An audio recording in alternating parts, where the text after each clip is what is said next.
Okay, so back to the charts. I'm seeing my job mag, LinkedIn through friends. How many of us have gotten? How many of us use Brighter Monday? Maybe by in the post. Brighter Monday, Fuzu. How many of us have heard of BB? It's called B double E. So, what am I driving at? The point is, we have so many places where we can get these jobs. Yeah. And what we are looking at is where do we get most reliable jobs? So if, let's say, you're using a platform that you keep applying and you never get a call for interviews or even a response, then it means probably you might be using the wrong links or the wrong avenues to search for jobs. So the main aim for this session is just to help us find jobs. And we are starting from the point of what is the purpose of a job advertisement. So the job advertisement helps an organization attract candidates, qualified candidates to for specific roles within an organization. It also provides essential information about the jobs. So a job advert should be able to communicate something, more information about the job and the company and the process of application.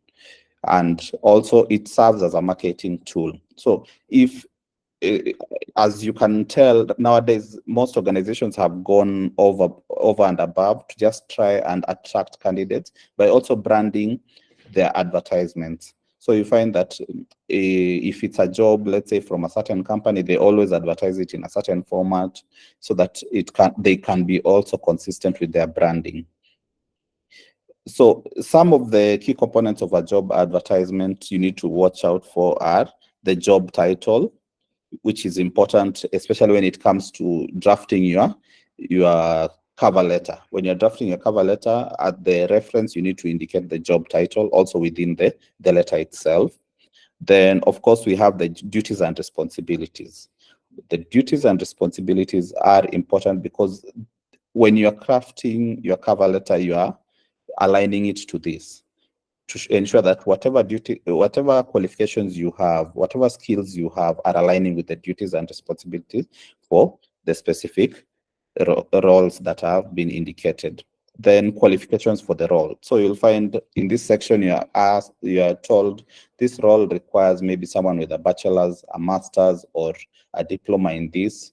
Then you should have X number of experience. You should have this skill, or you should having this skill would be an added advantage. So that is that section. Then reporting lines. Here you are able to tell also whether the position of this role. So if this position, if let's say the job advert indicates that you'll be reporting to the CEO, most likely you can tell, you can have a rough figure of how the organizational structure is, and you're able to tell where you will be in case you're successful. So if you're told you're reporting to the CEO, it means you are definitely in senior management. If you're told maybe you're reporting to a manager, then probably you are in supervisory, getting to mid-level management. So that is why it's important to watch out for that. Of course, we've mentioned skills, company information. This is important because you also, it's good to understand the company you're applying for. I know most organizations don't indicate this bit of it, maybe because of space or because of one reason or the other, but it's something that is important to watch out for because it also tells you the industry that you're applying for and to see whether you are qualified or not. Then application instructions. So here you are told, okay, this job, to apply for this job, you need to click on this link. To apply for this job, you need to apply for this job, you need to send your application to this email. There are various instructions. So these are the things that you need to watch out for when applying for jobs. So Of course, we have different levels of jobs and the job adverts. So we have entry-level positions, mid-level positions, and senior-level positions. So as you're going through the advert, you are able to estimate. And as I said, when you look at the title, when you look at the reporting lines, you're able to tell at what level are you. And this also goes a long way in guiding you on how to apply for the particular role. So I will go into the sample job adverts. And I would like us to just feel free to unmute in case you have a question. Feel free to unmute in case you have a question, or you can type it in the chat. Paul, are you able to see the screen? Sorry. I hope you're now able to. Yes, I'm able to see it now. Okay, fine. So I want to look at sample job adverts, and we try and look at the things that may be missing, or basically what would the job be trying to communicate. So this is an advert from Isipe. We already know the company that is hiring. So in case we want to do a bit of research, we can go to their website and check on them. Then the vacancy announcement, then the reference number. So for not all job adverts are the same, first of all. And if you see an organization with such a reference number, it means they have a system behind their job application. It means when it comes to tracking the jobs, they'll be using this reference number when it comes to the recruitment process. So this bit is about the organization. So then any information you need to know about Isipe, of course, we have the title, the job title here. It's the Business Support Officer 1, and they put in brackets, project assistant. Then there is information about the organization. So by going through the information, you're already able to tell whether you suit the organization, or you have the experience, or is it aligned to what you are looking for. Then, of course, you are given more information. For example, here you are told you can get the vision and strategy for Isipe. Let me just open it. We have a look.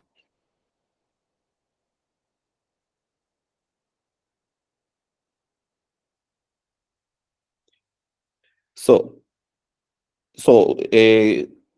this definitely, because they've placed it within the advert, they would want you to understand more about the organization.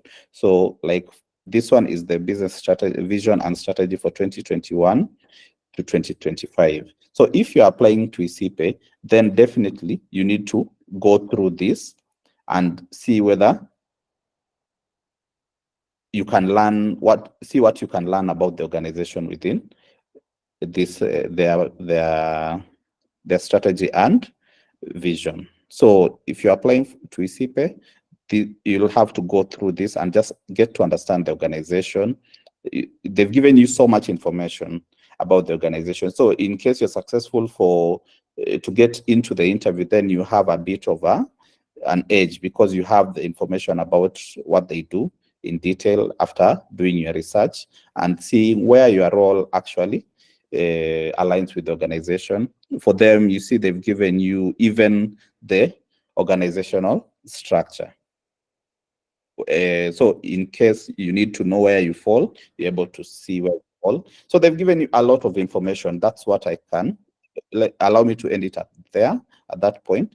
Then, of course, you've been told the role would be under the technology transfer unit.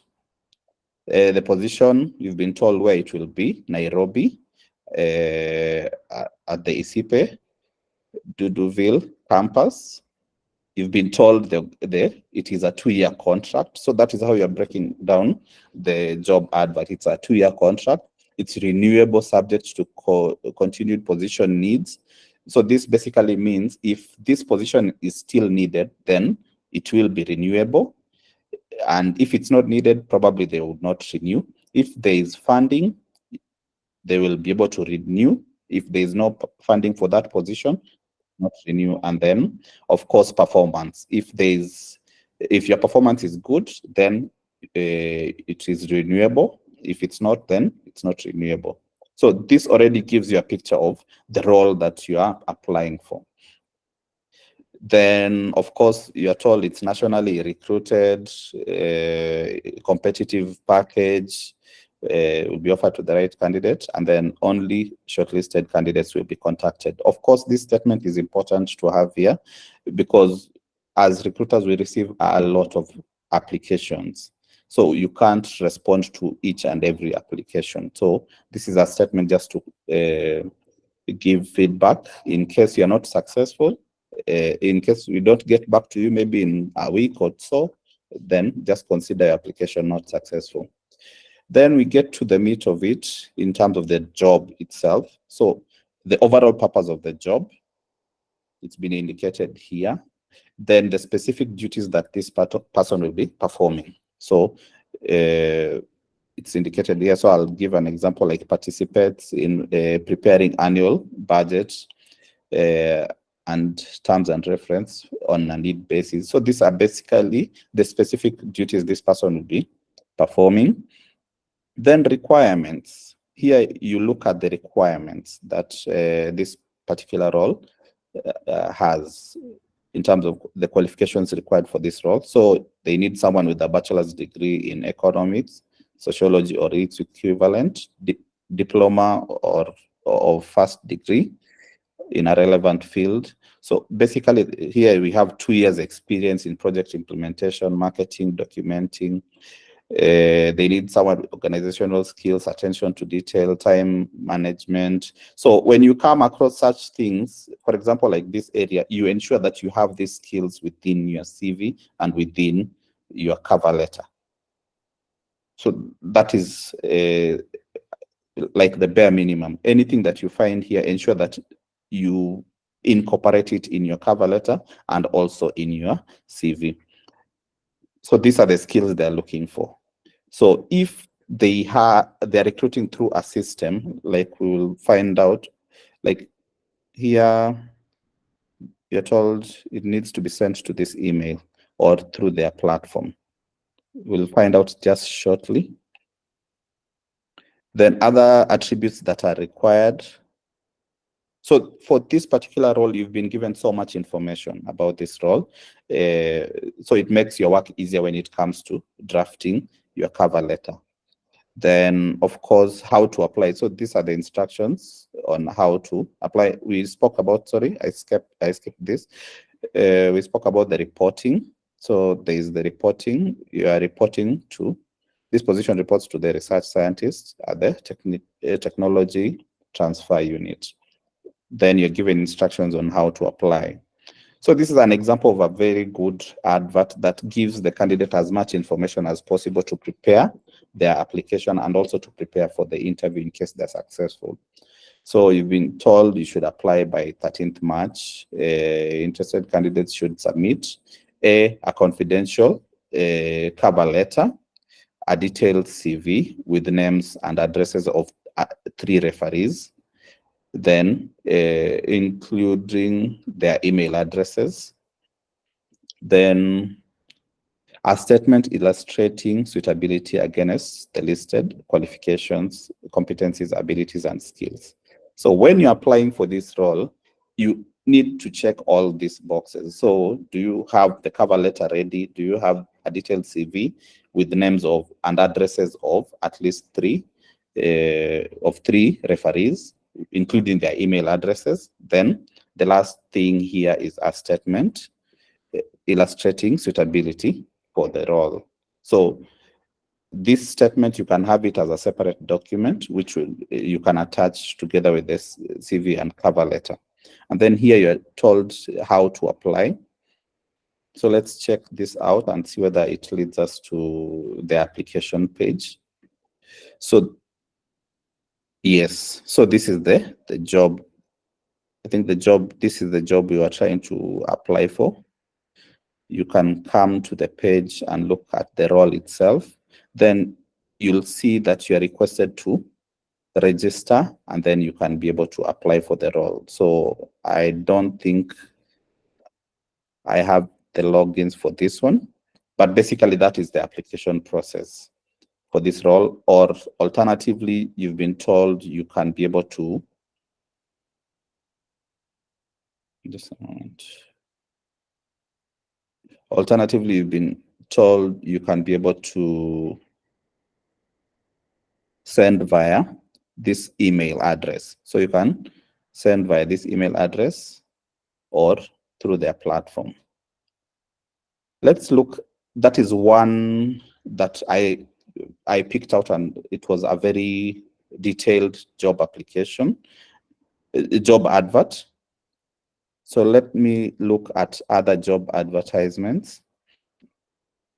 So this is another job advert. Of course, it has this similar areas that we were looking for, the responsibilities, qualifications, although it's not so clear. So as HR, we need to look at that, ensure that the jobs that the adverts are very clear and they're able to meet our needs, because what we are looking for is candidates to apply for roles. So if probably like for this one, I can't quite tell unless you zoom in, you can't quite tell how to apply. Like, I'm not so sure whether we can read this. Yeah.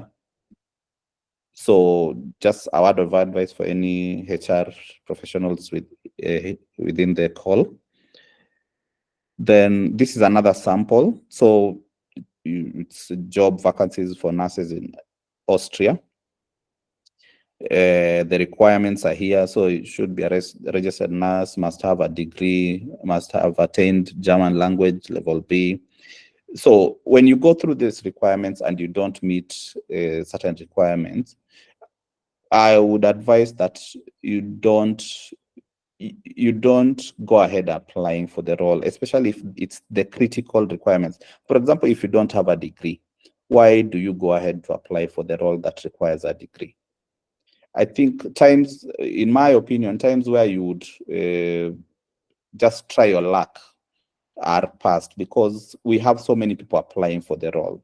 So if you just the times when you would apply and just play your luck to get a role, that let me just apply, maybe I may get it, I think that those days are gone. So you need to ensure that we qualify for the roles. For example, if it's the most critical areas, like let's say they want a degree, you need to have the degree. They want the German language, you need to have that.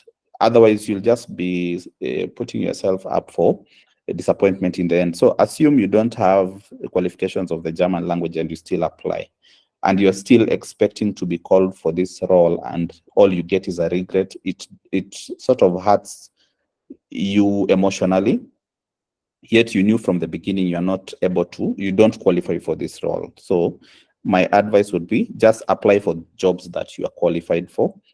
Things like passport. So if you don't have a passport and you apply for the role and probably you get the role, but you don't have a passport, you'll still have a challenge getting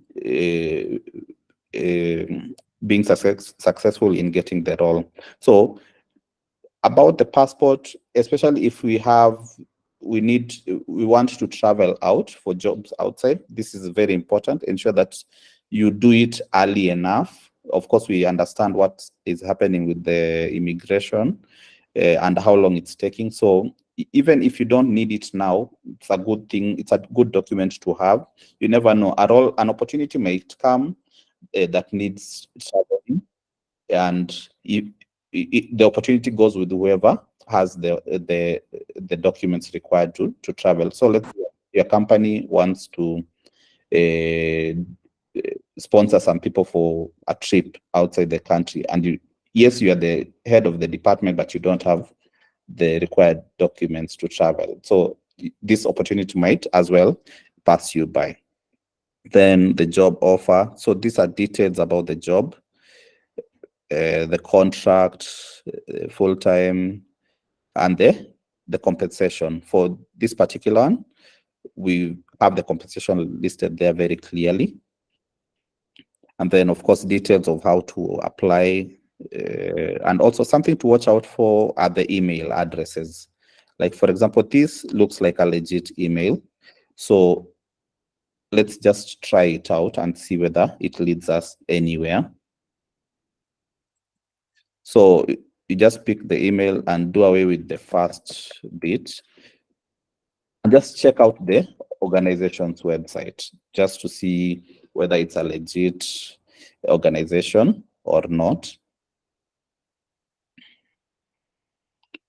So as you can see, the platform is updating. So this so far looks like a legit organization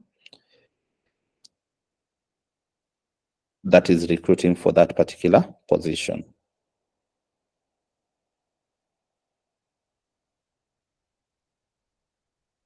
So going back to the application, we have the phone number here. So in case you have any clarity, you could call. So that's just a sample of job adverts. So this is another one. I'm not saying it's bad or anything, but I'm just saying the things that that you need to look for in adverts. So this job has already told us the responsibilities of this position, but it hasn't given us more information about what the qualifications are for this particular position. So it might not quite give you the best, you might not be well placed to understand what they require for this position. So you might as well apply, yes, but you might not know whether you are qualified for that particular role. So going by what we were going through, the list of areas that we need to focus on, then we need to look at whether you can find more information about it, or you apply, and probably later as you go through the process, you're able to find out more about the organization. So I'll skip this because we've already sort of gone through it. So of course, we've gone through the job title. You need to pay attention to the job title, reporting lines, responsibilities, and all that, and instructions. So where do you find jobs?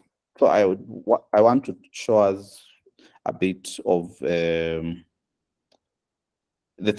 tools you could use in finding jobs. So I don't know whether we use, do we use Microsoft Edge?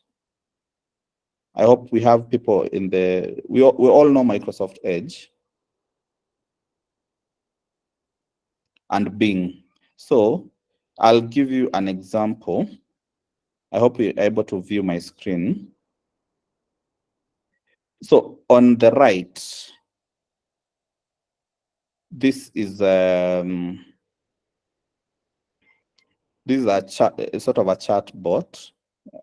It's the Bing search. So you can use this as a tool of finding jobs also. So if, let's say, you want to look for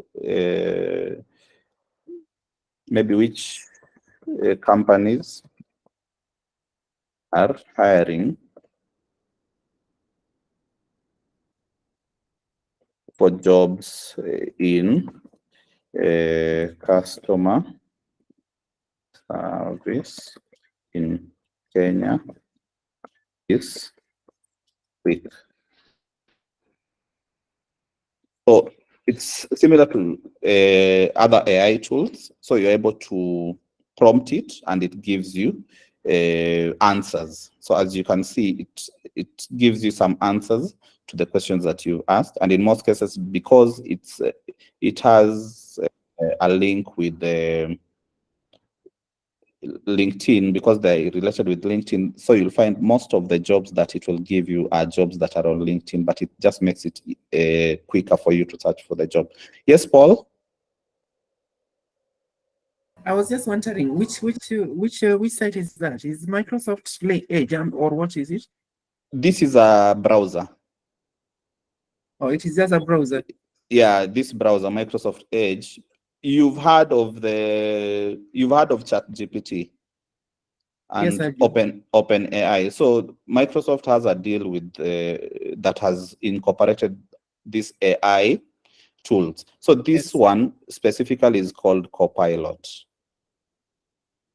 So Copilot has been integrated in almost all Microsoft softwares. So like, let's say in Excel, you'll find Copilot helping you to analyze data. In Word, you'll find Copilot helping you to draft documents. So on the browser, that is the Microsoft browser called Microsoft Edge, Copilot helps you in searching various things, or you're able to prompt it and it helps you to answer. It helps you to answer certain questions that you have. So like, for example, this one, this is just it's a search engine, basically like Google. But now they've incorporated this Copilot, then you're able to go through it. So an example is, for example, I've asked it for this job, so I can be able to click on the job, then it takes me to the job itself, that particular job. But now this one is no longer accepting applications. But look at the day when it was posted. It was posted yesterday. Yeah. So it means this particular post was just posted, and the moment they got 14 applicants, they closed the job. Let me see if I have another. I mentioned the BB. So this is also another one. Also, this one, the job has expired. It seems they've closed the job. Then let me just update my prompt. Let me just update my prompt and still ask it. So you'll be able to see the response shortly.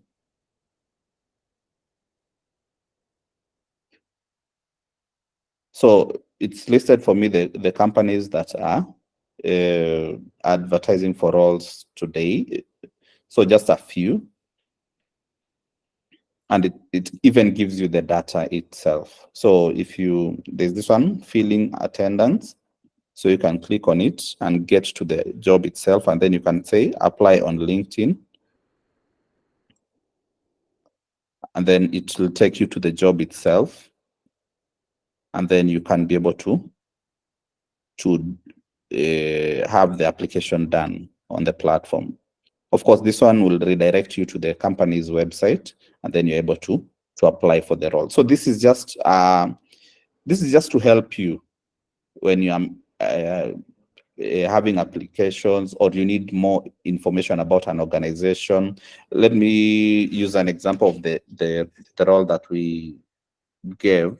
So if, let's say, you're doing your research around let's say ISIPE. Let me just use the one that we used at the beginning. So let me just ask it, what does ISIPE do? So this is basically also a tool to just help you with the research. So if you're researching a certain role, you're able to quickly get information that is customized to what you need and where to go to find this information.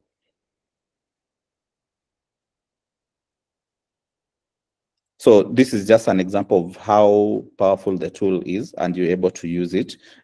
Instead of going all through the website looking for details, you can still just come to this and ask the questions, and you're able to get answers to it. I hope that helps us and makes our work easier as we go around searching for jobs.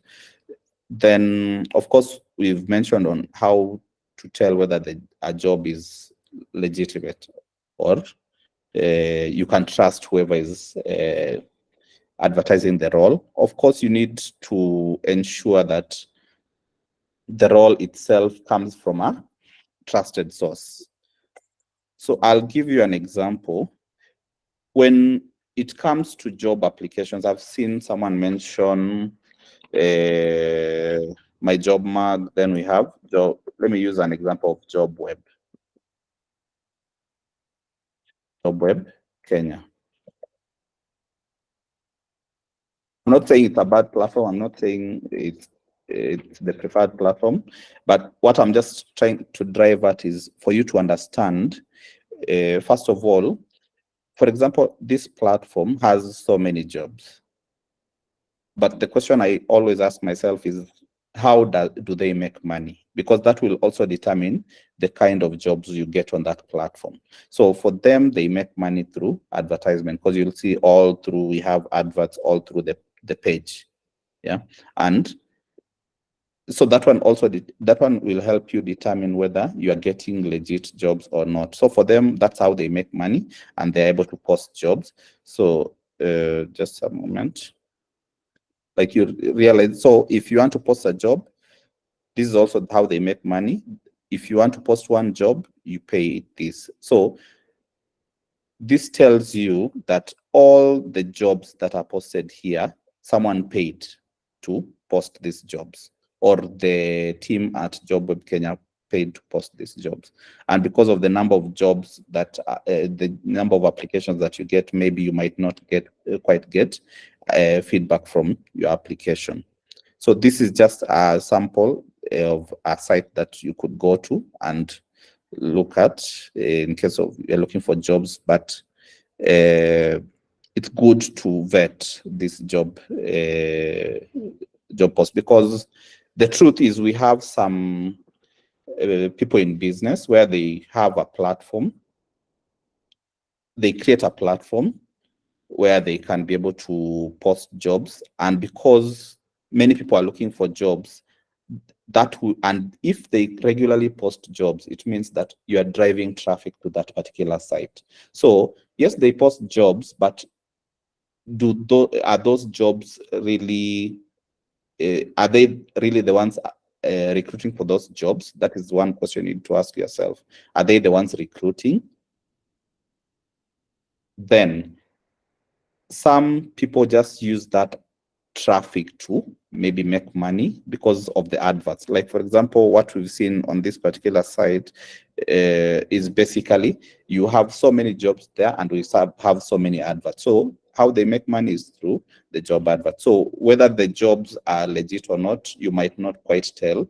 But in terms of the people posting the jobs, they pay for posting the jobs. So most likely, it is most likely the jobs exist, because you can't pay 1,800 for each job you post and not recruit from that pool. Then I'll look at a platform like Brighter Monday. So Brighter Monday, if you notice, yes, people pay to, organizations pay to post jobs also here. And that's why I normally say it's a legit platform, because even myself, I've ever gotten a call from a job that I applied on Brighter Monday, a few calls. So it means it's a legit platform, because employers pay for each job that they post. And you'll realize that they've chosen a certain way of operating, meaning for them, they don't have adverts all over their platform. And so you'll just find one advert that is placed, is positioned in a place that will not interfere with the user's experience when applying for the jobs. So this is also a good platform to use. Of course, you'll need a profile and everything, but we will cover Brighter Monday in full and other job application platforms in full. We have Fuzu. Let me just remove this. So Fuzu, still the same, but for Fuzu, I don't think they have much advertisement on them. So for them, still any jobs that you see listed here, Fuzu is paid to list the jobs here. So that's how you also can tell that the jobs are legit jobs that are listed here. And I know quite a number of people who have been able to get jobs on Fuzu. So it doesn't mean that if you've not been successful on one platform, it means that it's not working. It just means maybe you've not just been successful in that particular platform. Then I want to touch on now the individual. Now these are these are other links. So like, for example, this is one for KCB.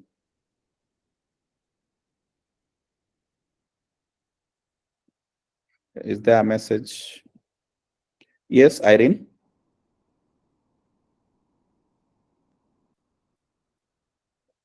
Yes, Irene? You can unmute. Okay. Yes? Okay, I was asking about my job mag also. My job mag. Yes. You want us to have a look at it? Yes, is it a legit one also? It is. Okay. Yeah, Thank it you. is, because if you look at how they have job posts, but for you to post any job, then you have to pay for that job to be there. So I don't think there's any employer who would be willing to pay and not use that particular role. But also, I'm not ruling out that we have certain platforms that use that just try to make money out of it, because you find that they're not allowed to post for these jobs, but they're using it to get traffic to their website. So that is just how sometimes it is, but it's a legit website.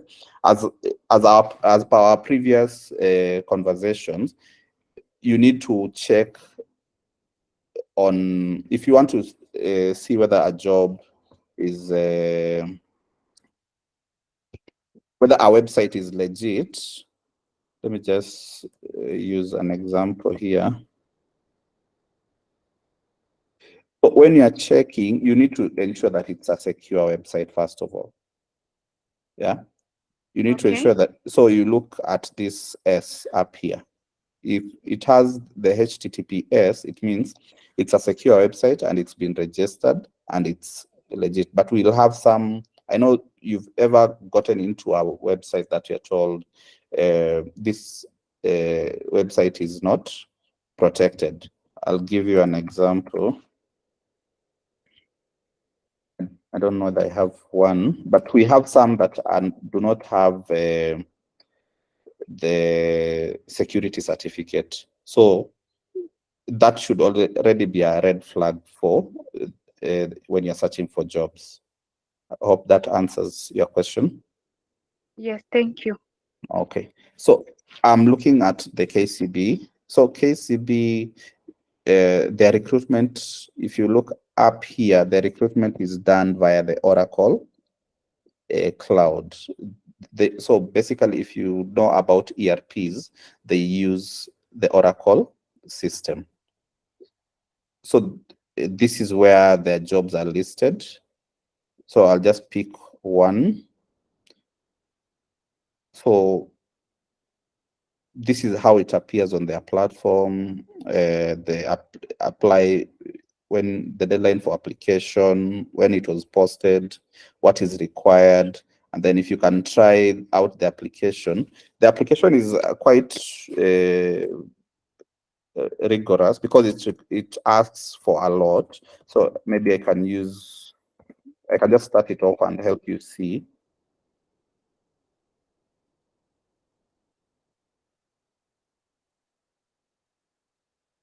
So as you go through the application, you'll find that they require more and more information. So I've gone through the whole process before on how to apply jobs at KCB. So of course they'll require to upload your resume and cover letter, but on these other pages you are still required to add the experience. Now you'll still type it in their platform, and also education, and then we have some questions, and also they require you to update They also require you to update the grades you got in KCSE and also the certificate. So they'll require KCSE certificate, they'll require your ID and also your degree certificate. So this, I can't get to the last pages because I've not filled these pages, these fields, but that is what is here at the end. But as you can tell, right now KCB has a number of jobs that are open. So probably you can note it down and just maybe I can leave this link in the chat so that you can pick it and maybe go look at the jobs that you might qualify for. So we have quite a number of jobs. So this, I've just filtered this according to marketing, but if you check KCB, they have 18 open positions at the moment.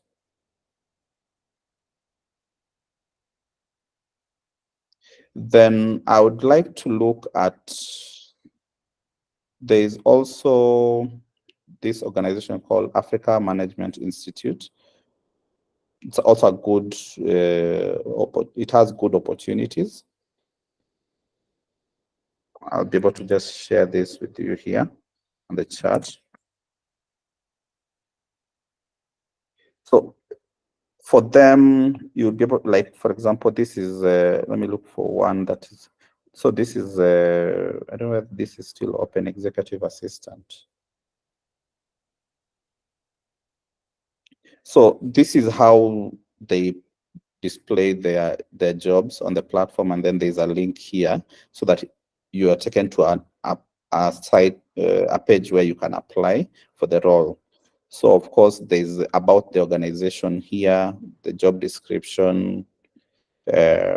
Then of course we have the responsibilities, supporting the CEO, scheduling, and all that. So, and then down here, of course, you're told if you are interested, you can click here. So if you have some knowledge about the job application softwares and everything, you'll be able to see that they're using Zoho Recruit. So it's a platform that is used to shortlist candidates. So basically they're using an ATS system on the back end. So it means whatever CV you upload should be ATS compatible, meaning it will be readable by the system, easily readable. But if the CV is not well aligned, it means that the information you upload, the CV you upload, the information might not be aligned correctly as you apply. So I've clicked that I'm interested in the role. So here is where you upload your CV. And then the next page, you can see there's an assessment. So meaning there are some questions that they'll ask you. So just to show you how the ATS would work, let me give an example, sorry.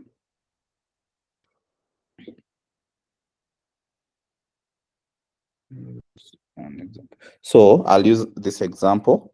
So the moment you upload a CV that is ATS compatible, the system will go through the CV, picking information. It's normally called parsing.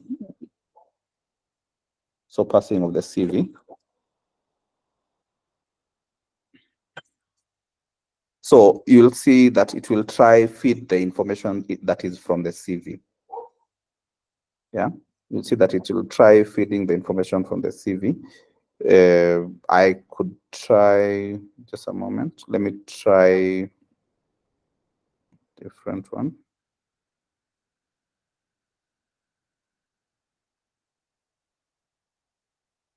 So I'm just picking CVs to show you whether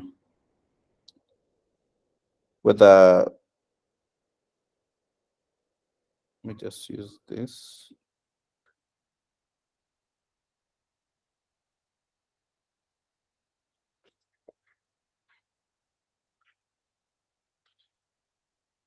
So that's how the ATS works. If your CV is not easily readable, like for example, this one, you see it's picked the name, the first name, last name, email, so it needs so you just have a few areas to update because they've asked for more information, or how they've labeled it is the reason why it's not picking your address, and then the skills, things like expected salary you'll have to key in. But basically the ATS helps you to just populate the details on the platform because it picks them directly from the CV that you've uploaded, and then makes your work easier when it comes to the application.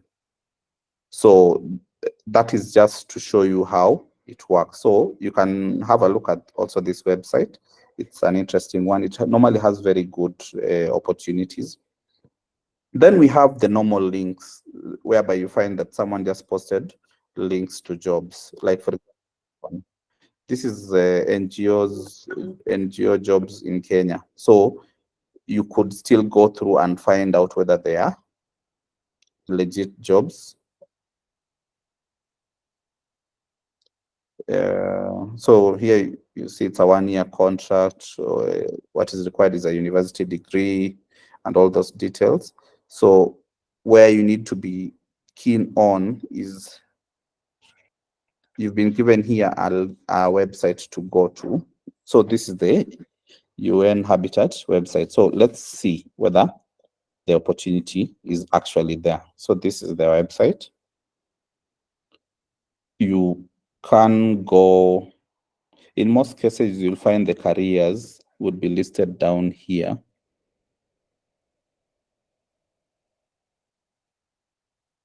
Careers or jobs. I'm surprised. If it's not there, you can come here and do a search. So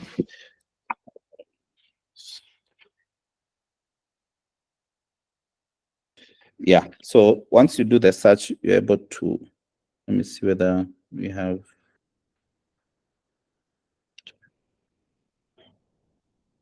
let me see.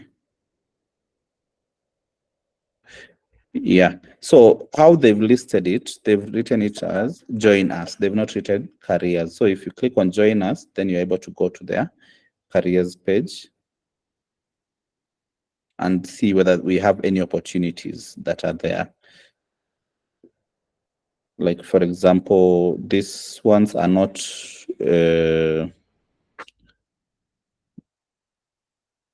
I'm seeing this is from September 21st to, the deadline is September 25th. So it means they're not quite in a hurry to close on that.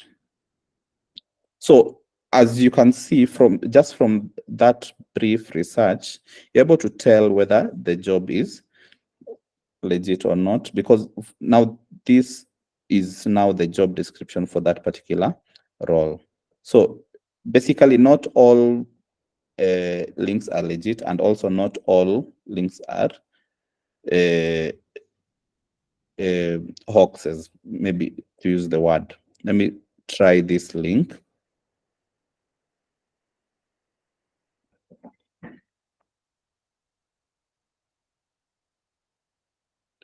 Yeah, so as you may know, UN and similar organizations within the UN, they have their own portal where they use for job applications. So I'll give an example, like for this particular role. The moment you want to apply for this role, it will take you to Inspira. Right now, Inspira is under maintenance, but normally you'd go to Inspira where you now do the job application. It's normally very detailed. The platform itself requires a lot of details, but it's still a good platform that they use. Then we have World Health Organization.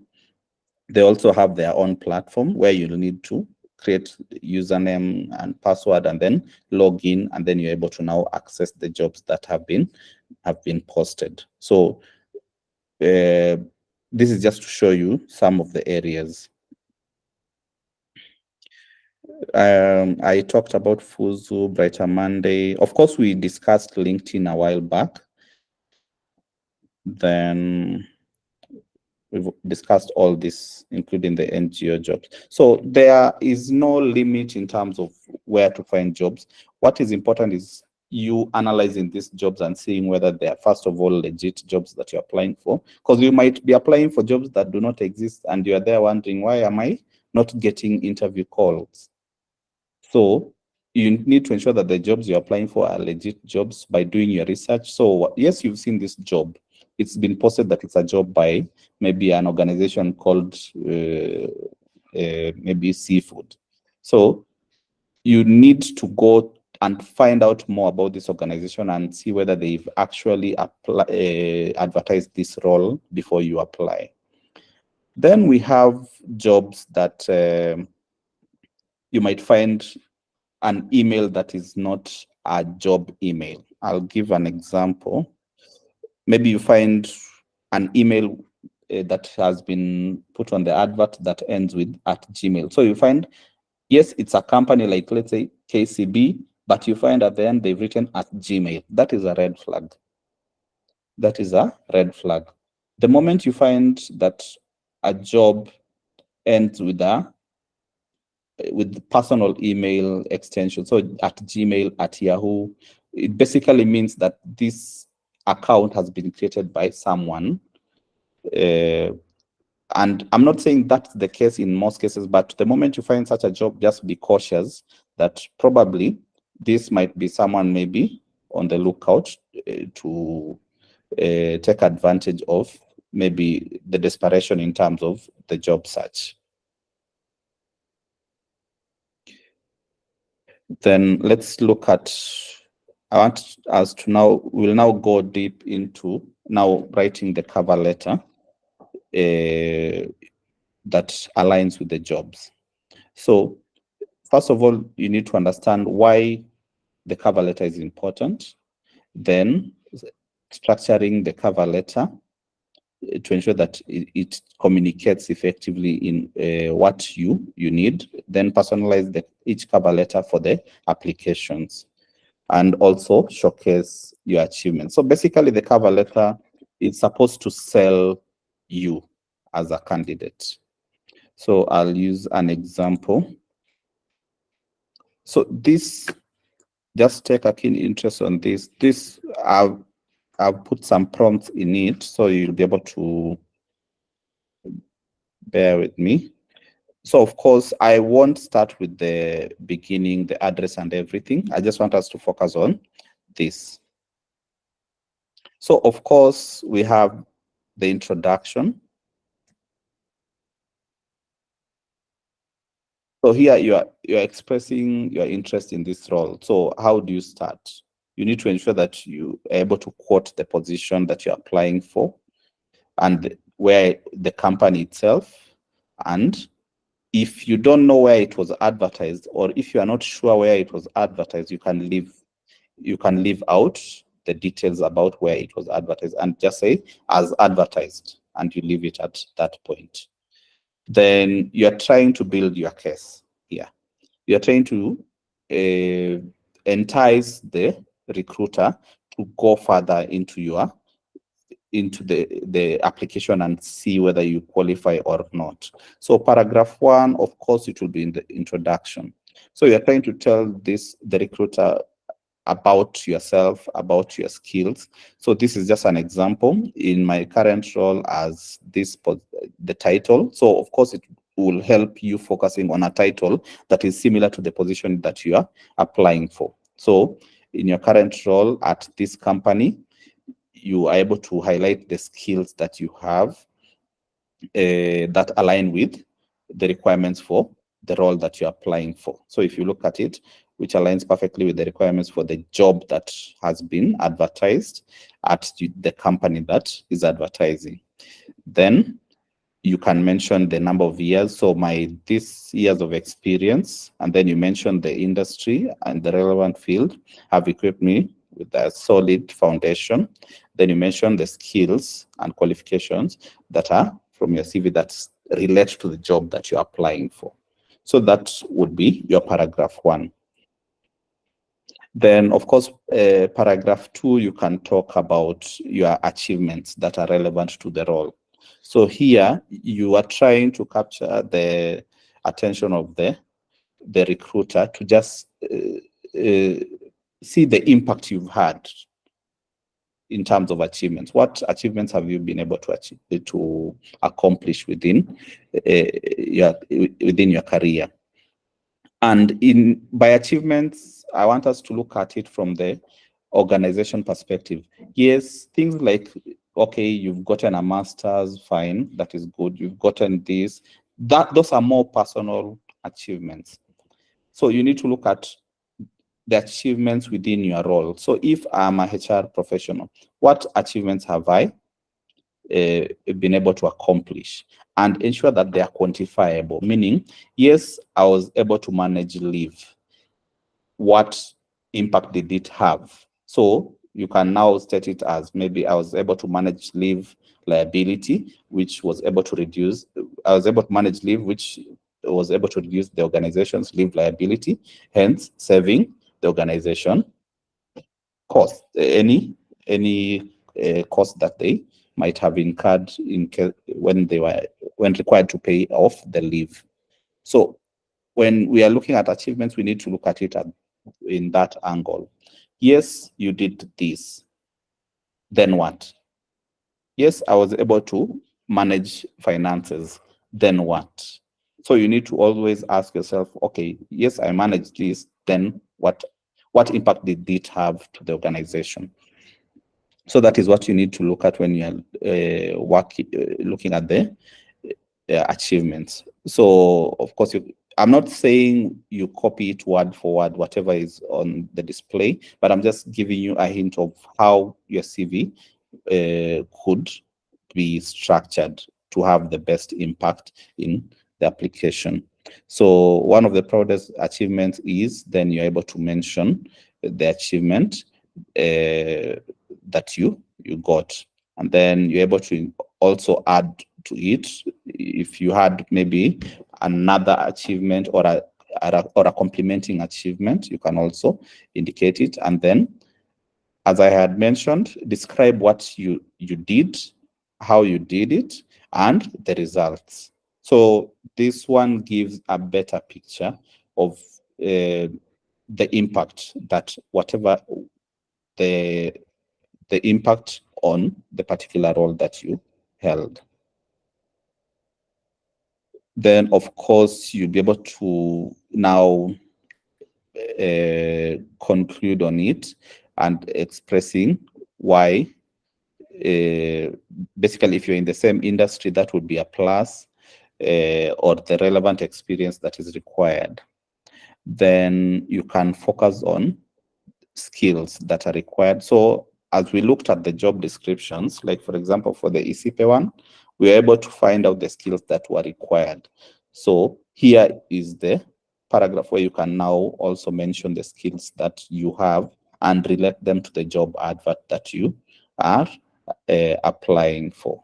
So this one will assist in ensuring that you get the role. So what I normally do sometimes when it comes to job, the cover letter, I like highlighting, which I'll be able to show you shortly. Just a moment. Let me see if I have anyone open. Okay, I'll show you. But basically what I mean is, as you are drafting the cover letter, you're able to highlight keywords. It's not mandatory, and there's also people who will be biased to it, but I like highlighting, as in having them in bold areas that would basically pull the recruiter or to read more about my qualifications. So if I were to use an example,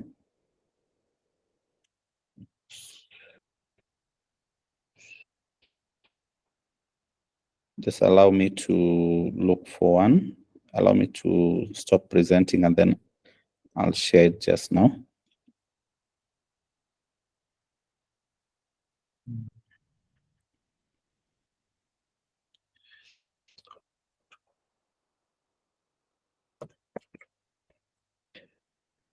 We can have any questions as I complete this section so that we can answer the questions. You can have the questions in the chat.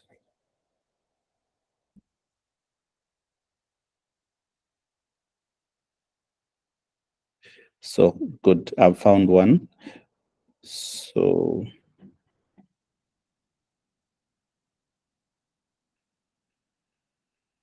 let me share my screen.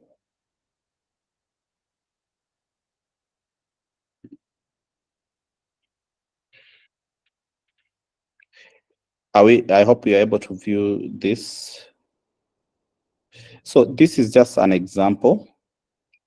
So of what I mean by having some of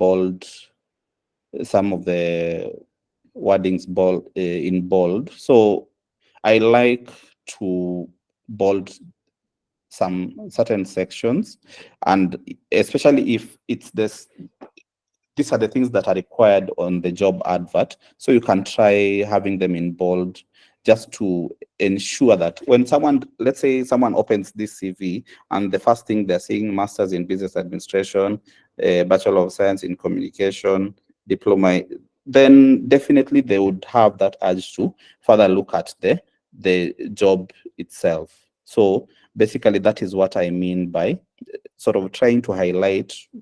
It's more psychological than anything else, that tries to pull the recruiter to have a further look at your cover letter. Then we go to paragraph 4. Here is the company research. So you need to align to what the company does. As we've seen for ISIPE, they've already told us their vision and strategy. Yeah. Let me see whether we have it. They've told us their vision and their strategy. So what you need to do at this point is you need to show how you fit within this organization by ensuring that you've done your research, of course. So here you can say something like, I resonate with the company's core values, which is this, and then you link it to your core values. That is how you bring it out. So I am drawn to company X because of its reputation for this. So something positive about the organization, and then the company's values. Your company's values and mission strongly resonate with me, and I am excited at the opportunity to contribute to the continued success. So basically, that is how you bring it out. So basically, it shows that you've done a bit of research about the organization, about their mission, vision, or what they do. So you look at what can resonate between you and the organization, and then that is what you bring in here. Then, of course, the closing statement. Here, you're able to just firm it up and ask for the organization to have to consider you for the role. But if you look at these two, they could still be merged, these two, to just form one last paragraph. But the one thing that is important is this call to action. After you've done your cover letter, ensure that there's a call to action to it, asking maybe the organization to give you an opportunity to showcase, or to give you an opportunity for an interview or further discussion on how you qualify for that particular role. Yes, of course, you've indicated your phone number at the beginning, but it's also good to just indicate your phone number and email address at the end, just to ensure that you're not leaving anything to chance, and that especially for the email address, ensure that it's clickable. And that's why it's important when you're sending the cover letter, always convert it to a PDF, so that when you send it, someone is able to click on the email address and just start drafting an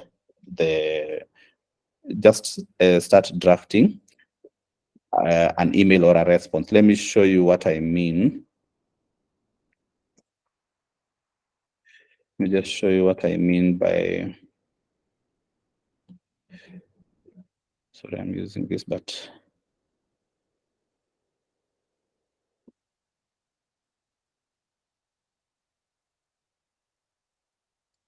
let's just give it a moment to open.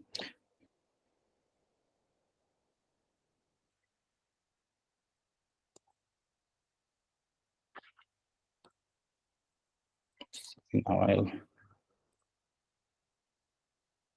Yeah, so ensure that your CV at the cover letter at least has a link to your LinkedIn. So the moment I click on this as a recruiter, it can quickly take me to your LinkedIn, and I'm able to tell a bit. Basically, it makes work easier for the recruiter, and they're able to tell a bit more about the applicant. Of course, there's the email. So if you click on the email, then you can be able to send the email directly. Yeah, just already has the email for you there, and you're able to quickly respond to that particular applicant for the role. So I think from my end, that's the end in terms of the cover letter, what is required. So I would want to welcome questions. I know it's been a bit long, but I welcome any questions. Let me start with the chat. And feel free to unmute and ask any question. I see Irene. Or this was a previous one. So any questions, guys? Yes, I have a question. Yes. When you're applying through email, Yes. whereby you are supposed to attach your cover letter and CV, Yes. so how are you supposed to compose your email? So for that particular one, you need to make it very brief and to the point, just like 2 sentences. Because I know some people just paste the whole thing, so they paste the cover letter on the email. But if you've already been told to attach your cover letter and the CV, just do something brief, just to introduce yourself. So probably you can say just the opening, a similar opening to the one that we had for the cover letter. Just do an opening that you're applying for this role as advertised. Please find attached this, and then you leave it with a call to action, asking them for an opportunity for to consider your application, and that is it. You don't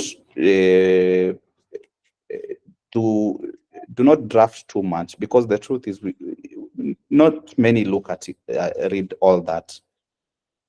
Even myself included, it's very rare that you'll find that we'll go through the hundreds of emails, reading the entire email. So just make it something brief, like a paragraph long and straight to the point. So a brief introduction of yourself and that you're applying for that particular role, and just indicate that this is what is attached, and that is it. Okay, thank you. Okay. Irene, I'm seeing you still have your hand raised. It was a previous one, sorry. Okay. We are open to questions, guys. Any question about where to find jobs, or if you have a platform that you've been using that you're not so sure about, if you need any help, just feel free to unmute or to chat us on the text box. Okay, I have a question. Yes.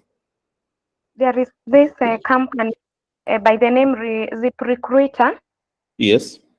It normally recruits worldwide, including remote customer care services jobs.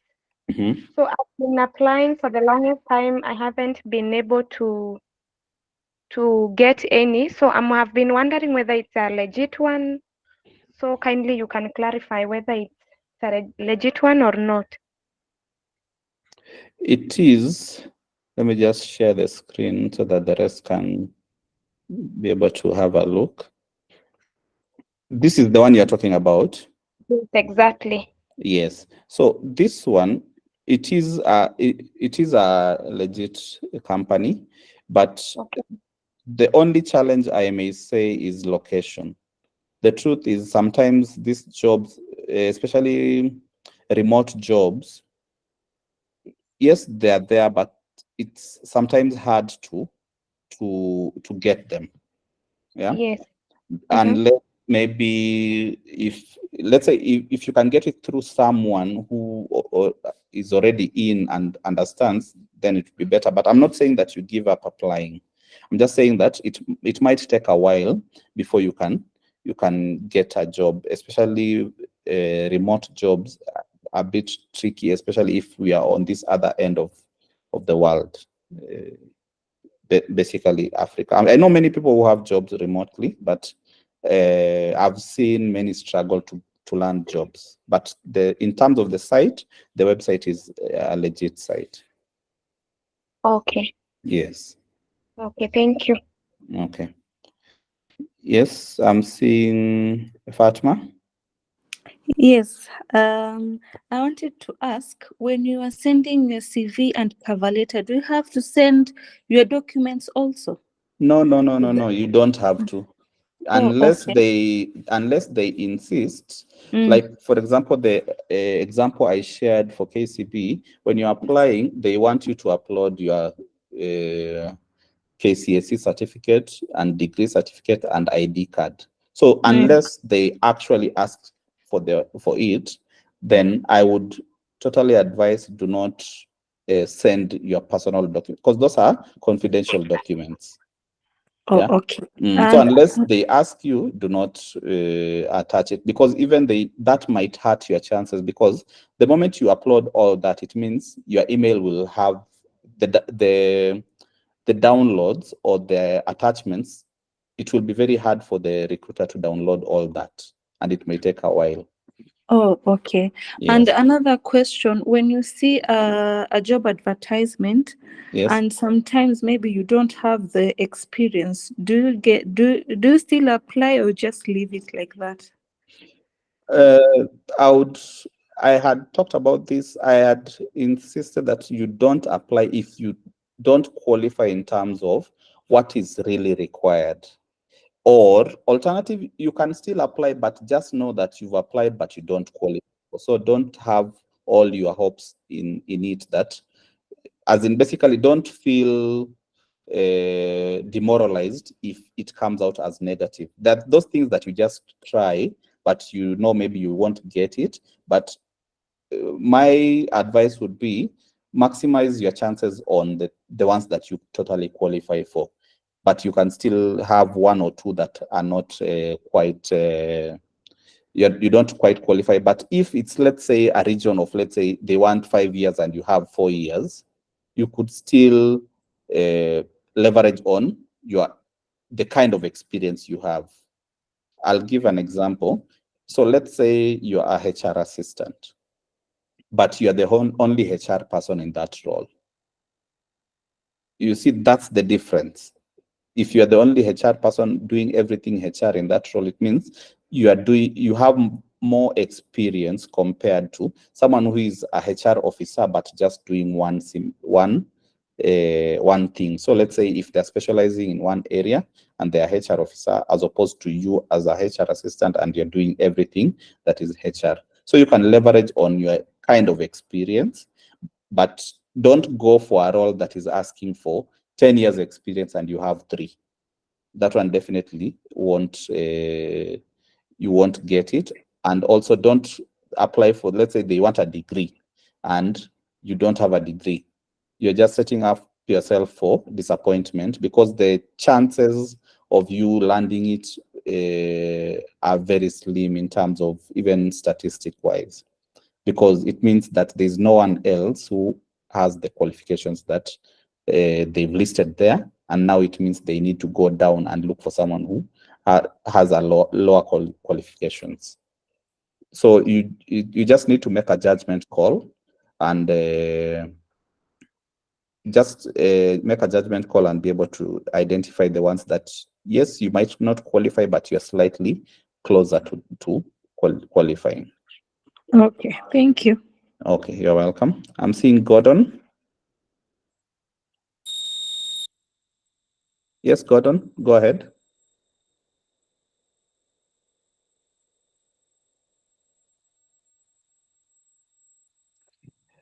Gordon, we can't hear you.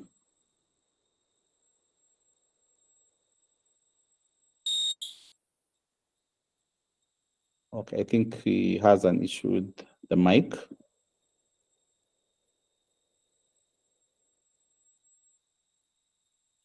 Any other questions regarding job applications or any questions regarding job applications, job adverts? Maybe I can ask something. Yes, Oscar? In some advertisements, Yes. they usually specify at the qualification that maybe having a certain certificate, maybe computer packages, is an added advantage. Yes. So while they are recruiting, do they use that as a basis of disqualification? Yes, definitely. Because if someone has that particular qualification, then it means if there was ever a tie, so if all of you have the same qualifications except that one added advantage, then it will definitely throw you off. If you don't have it, then they'll go for whoever has it as opposed to you who doesn't have it. So to avoid the disappointment, it's better you don't apply if you don't have the added advantage. I'm not saying you don't apply. I'm just saying, yes, you might still go ahead and apply, but you do it with the thought in mind that I am at a disadvantage already, but let me just try. Because you never know. You might find that normally I say sometimes people get jobs in different ways. I'll give you an example. Let's say an organization wants to recruit for, let's say someone resigns today and it's a critical position and it needs to be filled today, as in within a short period of time. It means whoever is recruiting will be in a hurry to recruit. And let's say they put out an advert today and they get people who have already applied by, let's say, in a day or 2 days. They'll start off with that lot. If they get people in that particular lot, so let's say you applied, but you didn't quite qualify 100%, but they have a very tight need for that role to be filled. Yes, as long as you're able to portray you can be able to do the job despite not having 100% the qualifications, the agency is what is dictating how they'll fill the position. So you might as well land a job that way. Another way you might land a job is just by showing up and doing your best. So the example is, let's say you apply for a position and you come out number 3. So number 1 is given an offer, they reject because maybe it's lower than what they are earning. Number 2 is given the offer and maybe they've been given a counter offer or they don't want to relocate. So the organization says, okay, number 3 was equally good and we don't want to go back to recruit again because of time. So let's pick number 3. That is how you can still land a job. And I know that because it's happened a couple of times in various organizations that I've been able to see. So you can still apply, but don't put too much emphasis. Yes, do a good job in applying, but don't be disappointed. Don't let the disappointment of not getting it get to you. I hope that helps. Well understood. Okay. Also, while you're going through the ISIPE advert, Yes. I saw something like a confidential cover letter. So I don't really get it. What do they mean by confidential? It's just a cover letter. Just a cover Okay. letter. They're just saying it should be confidential, but it's just a cover letter. All right. Thank you. It's just a cover letter. Any other question? Yes, Paul? Okay, I have a concern. Yes. What happens to the recruiter once somebody has already done? I just wanted to know what duration, how long does it take?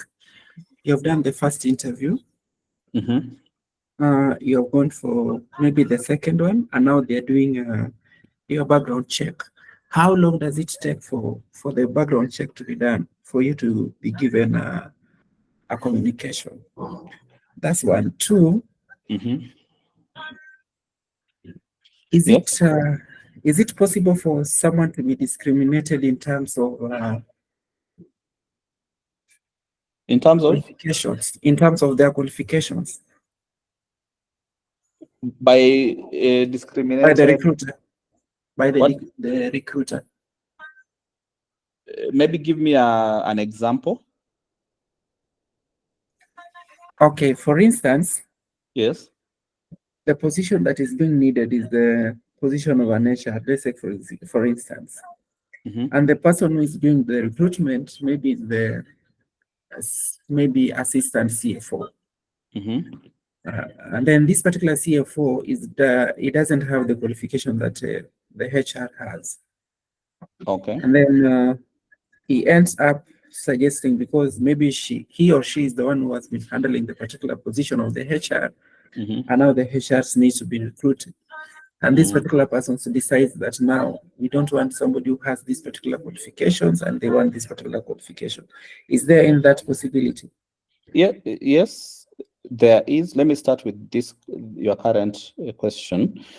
The truth is we are all human beings, and for one reason or the other, people land at different jobs for different reasons. You might find maybe it's a family business, and they started off just like that with no processes, policies, and everything, and that is how they've always worked. So you find that maybe there's someone who has been doing a certain role, and they're trying to make things professional by having professionals come on, but of course company culture always comes in and affects a lot when it comes to the company. So that definitely happens, but it's a sad thing because you're not only hurting the person that you are discriminating against, but you're also hurting the organization, because you're denying the organization a good person or a good talent that would have come in and helped the organization. Because when you're trying to recruit for a role, there has to be a need. So even whoever is recruiting needs to understand that there is that bias. I'll give you even a different example, and I want to direct it to you. If, let's say, you are a HR, let's say you are, in which field are you? Sorry, maybe I want to use your field. HR professional. You are in HR. So I want to give you an example. So if you are in HR, and let's say you are a HR officer, and you are recruiting an assistant. Let me say you are a HR manager, you're recruiting an assistant. Would you pick someone who has more qualifications than you? And this one, I'm just looking at it in an honest manner. Would you go for someone, let's say you have a diploma, would you go for someone with a master's? That's directed to you. As it in, will depend on the organization. Yes. I'm just saying, not even, I'm talking about you as an individual. Would you go for someone who is totally over and above you in terms of all qualifications? They're better than you in every area. If you have what is best for the organization, you would. But if you want to discriminate someone, you won't. But you're getting what I'm driving at is that this bias is always there. It's just about us knowing that this is the bias we have, and finding a way of overcoming our biases as we are going through the recruitment process. Because you need to look at the organization at the end. Is this good for the organization? And what my thought about biases in employment, if, let's say, in your example, you find this person threatening to your role and you don't pick this person, it means that this person would be good for the organization, but you didn't pick them because you feel they will be a threat to your role. then it means you've not chosen this person, but also for you, you will not grow.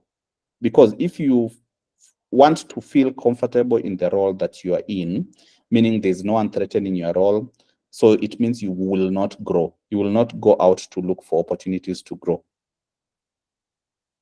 I don't know whether you're looking at it from my angle. So whenever we get, whenever we have an opportunity to recruit, let's get the right people.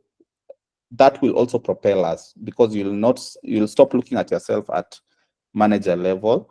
You want to go to even director level and all other levels. So basically we need to be aware of those biases, but I'm not saying that they're not there. They are there.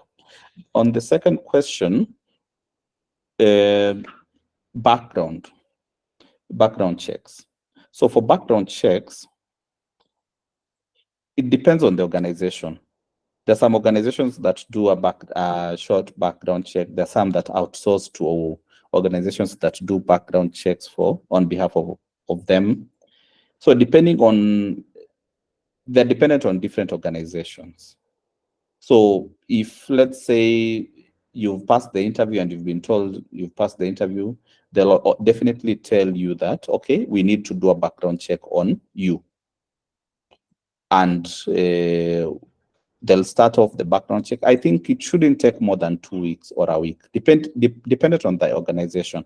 There's some organizations that take longer because of how critical the role is, or how they always do their background checks. There's some that go even to your Facebook accounts, try to look at who you are outside work, basically. So those are some of the background checks that are done.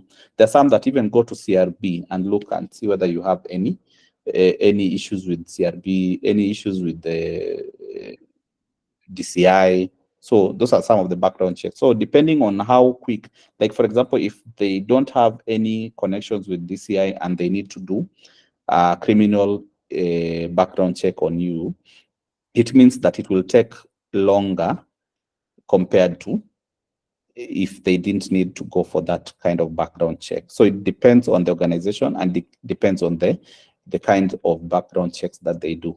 Most organizations just call your referees and ask them about who you are, how you performed your duties when you are working in the particular organization, and what you would be able to offer the other organization. So if it's a brief background check, that will take a short time. But if it's complicated and it's a senior role, then it might take longer. But in my opinion, it shouldn't go more than 2 weeks.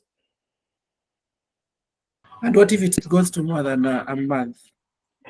That one, I'll be honest with you. Unless there's a reason why, unless they've told you they're still doing the background check. But in most cases, you'll find that probably they opted not to go with you for that particular role. Sadly, they should give you feedback, but sadly, they haven't, or someone is sleeping on their job. Let's say someone was supposed to do the background check, but maybe forgot to complete it, or for one reason or the other hasn't completed it. But in most cases, it will indicate that the role is gone. I hope that's not the case for you. Yeah. Okay, we keep on hold waiting. Yeah. We hope for the best.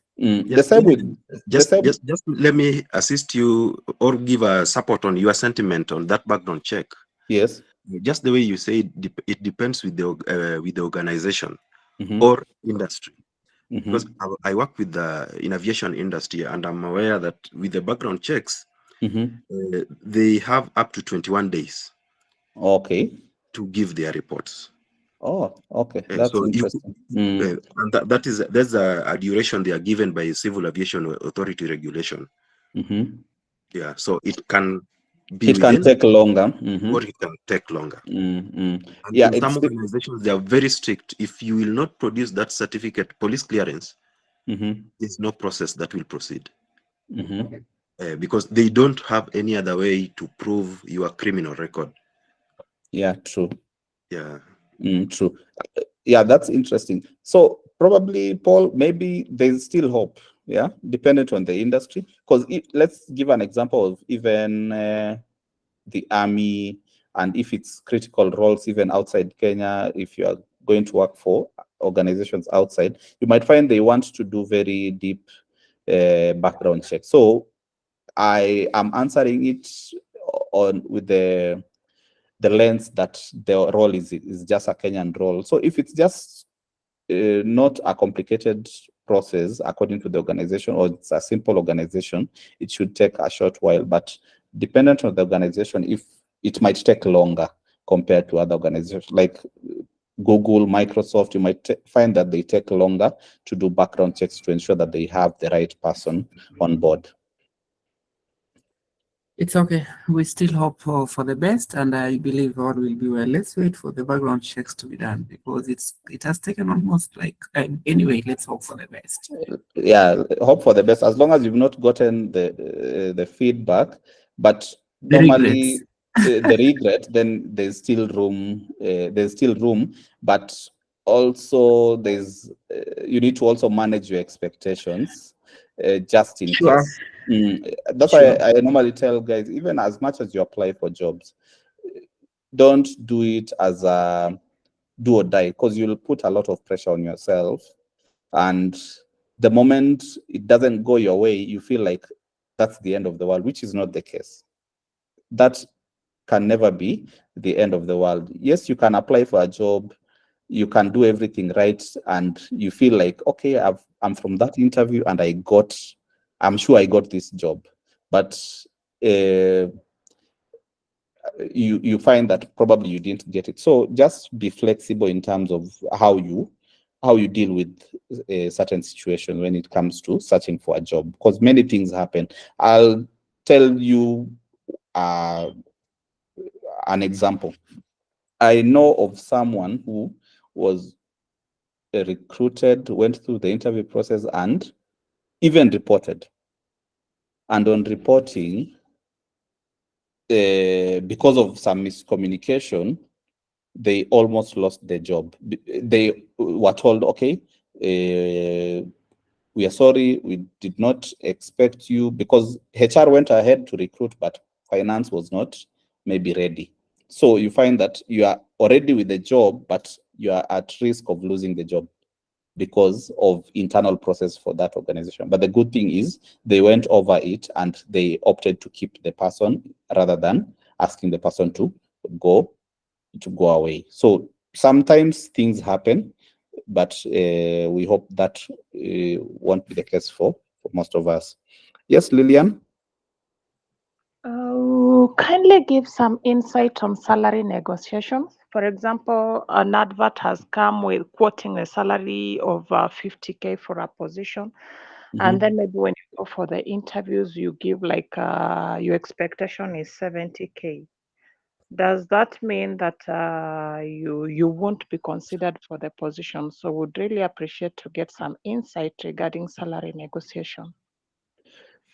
So for salary negotiations, if you've been told that the salary is this, the best thing to do would be, if you are not within that bracket, the likelihood is they may not go quite above what they had indicated. So if they've indicated 50, the likelihood they will not get to 70. In most cases, they'll get to 55 if they are totally okay. And you need to understand the background in terms of how are salaries set. So if it's a structured organization, they have salary brackets. So let's say if it's a cashier with these years of experience, with these professional qualifications, the entry point is maybe, let's say, 30, and the exit is maybe the highest you can get for that role maybe is 40. So if this is the case, and the organization already has a structure and they've told you this is their pay bracket, the likelihood of you getting in to that particular role and asking for more than what they're offering, it's highly unlikely, unless that role is so important to that organization and they cannot get someone to do that particular role. I'll give you an example. In healthcare, you might find that we have some roles that, whether you like it or not, you'll have to hire someone who has those qualifications. So it's up to you to match what they are asking for. I'll also look at technology. If, let's say, someone is, you're looking for someone who is a software engineer with certain qualifications that not many people have. So you find like maybe in Kenya, you have like 3 people with those qualifications. Then that role is critical to that organization. And it means they'll have to match what you are looking for as a candidate. So my thought on that is, if it's not quite a critical role and there's a huge supply of that kind of talent, then the likelihood is, unless otherwise, they will not consider you for that role in most cases. But if your role is very critical, then they might go out of their way to consider you for that particular role. And also it depends on the organization, because what it means is that if I am altering your salary to suit you, what about the people who are still within the organization? So let's say you are in customer service and the job requires 30 to 40,000 and you want 50 or 60. And within my organization, the people within the organization are earning between 30 to 40. It means that you'll be affecting my salary scale. It means that the moment you join and I'm paying you more than the rest, then there will be a bit of disharmony within the organization in terms of salary, and it might affect the rest of the team. So in most cases, organization will not quite consider a change unless the role is very critical for them.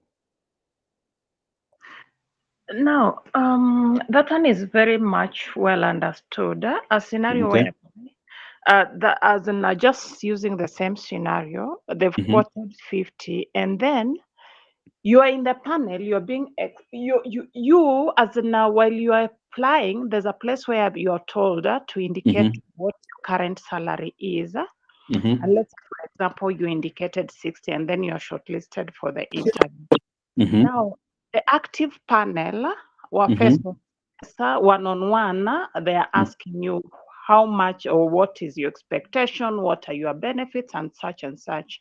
And then I'll give you quote. I tend to think they were a bit flexible. That was just like their baseline. Okay. Okay, if you already indicated a higher amount when you are applying and they shortlisted you after still advertising for the 50, it means that that was their baseline. But if they've indicated 50, even the likelihood of you quoting higher and higher than what they've quoted, then most likely they will not select you for the interview or shortlist you. But in certain circumstances where they quote 50 and you've applied for more and they still shortlist you, it might mean that they realize that whatever they're quoting for that position is low and they didn't get someone within the range that they were asking. That's why they had to up it a bit to get people within a higher bracket. Because that's what happens. Sometimes we put out job adverts saying that we are recruiting for a certain amount, but no one quotes within that amount. So you get to the next level, okay? It means that now the organization needs to be flexible to get someone. We've not gotten anyone who has applied that is saying they want 50. So what's the next level? So we can do maybe between now 60 to 70. So it's dependent on the organization, but in most cases, if they've indicated 50 and you've not had this discussion before that you are asking for 70, then the likelihood is, if that is the structure of the organization, then you might not quite get the role because it will be above their budget. Okay. So like, I don't know whether, yes? So like there's no like what you can advise from where you sit. I'm earning 20% when I go for I'm earning 20,000. When I go for the next level, maybe I should ask for a 10% review or something. I wouldn't put like a formula to it because it depends on the organization you're going for. I'll give you an example. A HR assistant, normal, would earn between maybe between 40 to maybe, let's say 35 to 45 there about a HR assistant. But you'll find that if you are working for certain organization, that HR assistant is earning at 100. So you can't peg yourself that, okay, I'm earning 40, so I just want 5% increase. Yeah? Faith. Okay, sorry about that. So basically, I'm saying that there's no quite a formula. It's just about you researching in terms of even the organization you're applying for. Like, let's say, if you're applying for UN and you're applying for HR assistant, definitely they are paying around 80 and above for HR assistant. So it depends on the organization. But the most important thing is to do a bit of research around what that organization is offering for that particular role. I don't know whether I'm helping. Yeah. So don't lock yourself that, okay, if I'm applying for a role, I have to quote this amount. You can quote as a reasonable amount according to, first of all, what does the market pay? Because I'm sure you network with your colleagues. I'm sure you're able to reach out to maybe consultants or other people who would have insights on what the market pays. But now use that as an anchor. So if the market pays, let's say, 70, you can find an average and say, okay, let me quote maybe 65 or thereabout. That would be fair to both ends. But I'm not saying that there's a figure that you should be able to put, because it also depends on how you value your skills and how valuable your skills are. Okay, that's more detailed. Thank you. Okay. Welcome. Any other question? We are almost at the end. Yes, Gordon? Yes, thank you. I don't know, what's your take on customizing your CV in whatever application you make? So, meaning you should not use one CV for every job application you are doing.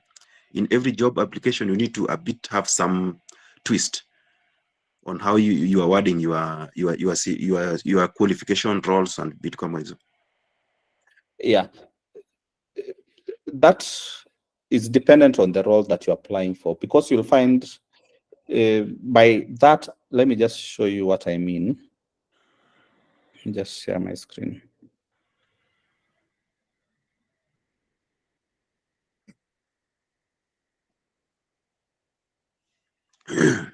I hope you're able to view my screen.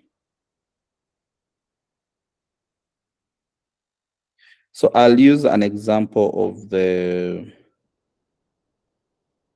I don't know whether it's this. Yeah, this is the role. So customize, it's important to customize every a CV for every application, but it depends on also what you are looking for.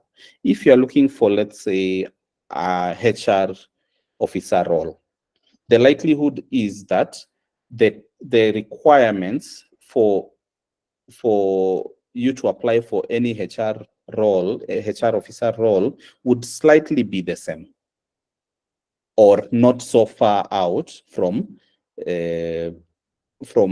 what is the norm. So if, let's say, I'll use an example of this particular one. This is a business support officer 1 project assistant. So meaning this person is should have qualifications that are related to this particular role. So if I am to use this particular role to craft my CV for jobs that are within this realm, so business support officer or project management assistant or project assistant, then it means while I'm editing my CV for a different role, there's not much I'll be editing. I'll be just trying to focus each area, because I'll give you an example. Like, for example, under skills, the reason why you're told to customize each CV for each role, it's basically just to align it, and in most cases, it's aligned to the ATS system, because the ATS would look at specifically certain key keywords that it's looking for from your application. So I'll give an example. So you'll find that this is attention to detail. Yeah. So if you're applying a role that requires attention to detail, if the system is not advanced, if the ATS system is not very advanced, and it will just look for attention to detail. So if on your CV you've indicated you're meticulous, the likelihood of the system not finding, not relating between meticulous and attention to detail, it's the chances are high that the system might not quite align the two. So sometimes it's good to go through the job advert itself and find what keywords are here that they're looking for. So they're looking for someone with excellent organizational skills. So in your CV, ensure that you have organizational skills, attention to detail, time management, especially if the CV is going through the system, if it will go through an ATS system. So basically, you need to mention the things that they're looking for in your CV and in the cover letter. So I'm seeing there's communication and writing skills, of course, research skills and all that. So you need to look at the areas. In most cases, you find the personal summary and the key skills, and also to some extent also your achievements. You can align them to the role that you're applying for, so that it would be able to suit this role. So if, for example, let me just try and pick one. There's this role. You're told coordinates all matters on travel advances, cross-checking, and accountability of employees within the unit. So this is a role for this particular individual. So you need to ensure that in your CV there is that this requirement is addressed basically in the CV. I don't know whether I'm making sense to that point. Yeah. You're right. Yeah. So when it comes to applying, and also when it comes to the interview, what I normally do is you go through each role and try and ask yourself, what is the recruiter looking for and how do I qualify for it? So if I were to still use this particular role, so they're asking coordinates all matters, travel advances, cross-checking, and accountability of employees within the unit. So basically you ask yourself, what are they looking for? What skill are they looking for within this? Of course, there's planning, there is communication, there's networking, because if you're able to, because it's travel, so there's also organization. So you need to look at it that way, and now you reflect to yourself and ask yourself, how do you qualify for this? So you can say maybe you've been able to do a similar thing in your current role, or you have experience from another organization. So you look at it from that angle. So each and every area that has been mentioned here, find a way of implementing it within your CV and just showcasing the skills that are required. Let me just show you a simple thing that we can still use with let me see if it will work, but normally it assists a lot. So still with the Bing, you can just ask it, what skills do I need? I need following.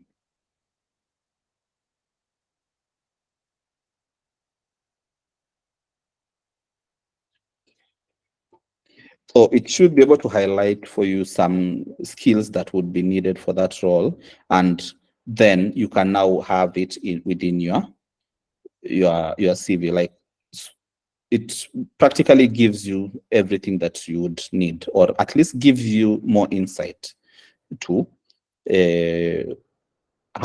what to include within your CV. So like you can see, it's indicated for us the skill, so, and even given us a description. So financial analysis, budgeting or budget auditing, communication, budget reporting. So that is all from the questions that we asked here.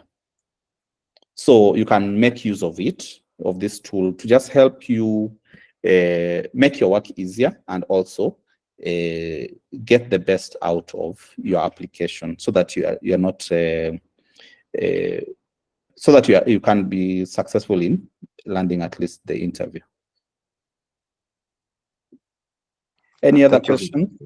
Any other question as we close? I know we're already at 1. Yeah, allow me ask a question. Yes. Now, how long Yes. is it advisable for an individual, for an employee to stay in an organization before he popping? Okay, allow me use that word. Before moving to another organization. And the second scenario, supposing this employee maybe has stayed in one organization, for organization A, for 7 years, and they feel like they've reached a glass ceiling. How do they break through to move to the next one? Okay. Okay. So, question 1, how long should you stay in an organization? I would say you shouldn't stay in an organization for more than 5 years, in my opinion, because it's two things will happen. Either you'll get comfortable, and that way you will not grow, or you'll get so used to the organization that the rest of the industry will pass you by. This is what I mean. Let's assume I'm a HR officer and I'm doing specific roles, like, let's say, talent acquisition. If I'm in that role for 2 years, there's nothing new I'm going to add to that role in the 3rd and 4th year. That's the reality. Unless the organization constantly changes processes, policies, and is very innovative in basically the organization should be changing how it operates regularly. That whatever you did last year or how you did your recruitment is very different from how you're doing it now. So my suggestion is you need to move. And this is what one of my mentors always told me when I was starting out. Especially in HR, keep moving. That is the quickest way to grow in HR, because you'll move, and any other organization, because the moment you move, you'll move and you'll be moving for either more responsibility or a better pay and better organization. So in that, while you do that, you are growing yourself.